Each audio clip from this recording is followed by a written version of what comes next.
Bienvenue sur notre chaîne Alka K9, c'est Catherine, entraîneur certifié basé à Montréal et aujourd'hui, vous êtes sur la partie 2 de la marche au pied.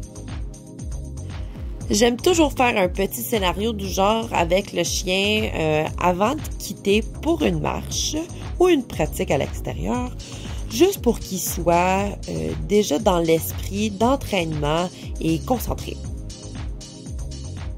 Dans le fond, le but de ces pratiques ou de ces répétitions-là, c'est continuellement de renforcer la position du haut-pied. N'oubliez pas, la main qui va récompenser doit être du même côté que le chien, parce que sinon, le chien va avoir tendance à nous couper ou finalement de passer devant nous, finalement devant nos jambes pour aller chercher la croquette ou la gâterie qui est dans la main opposée. Mais finalement, ça renforce le chien à nous dépasser.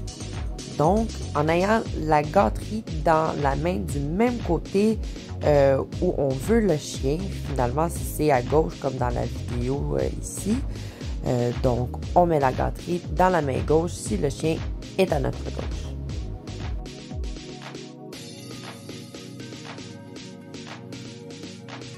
Encore une fois, utilisez votre environnement à votre avantage. Ce que je veux dire par là, c'est par exemple ici, on a des belles clôtures avec des lignes droites, donc ça facilite le mouvement et pour moi et pour lui. Et en plus, ça nous donne des belles lignes droites, que demander de plus? Aussi, lorsque le chien s'enlève de la position du haut-pied, ne le forcez pas avec la laisse pour revenir en position. Mais plutôt, utilisez encore le leurre afin de le guider pour qu'il fasse le travail par lui-même. Et par la suite, puisque vous allez renforcer cette action de revenir au pied par lui-même, il aura tendance à répéter ou bien du moins de rester à cette position parce que c'est là qu'on est en train de renforcer justement le haut-pied. Dans cet exemple-ci, on augmente graduellement le niveau de difficulté en ajoutant un chien. Mais comme vous voyez, le chiot, il est concentré, il est prêt à travailler. On va tout prendre cette énergie-là et on va l'utiliser à notre avantage. Il est prêt à travailler pour nous, il a faim, donc tant mieux, on est prêt à travailler. On peut effectivement utiliser la faim du chien à notre avantage. Par exemple, ici, c'est la première portion de nourriture de la journée du matin. Donc, il a très faim, il est très concentré.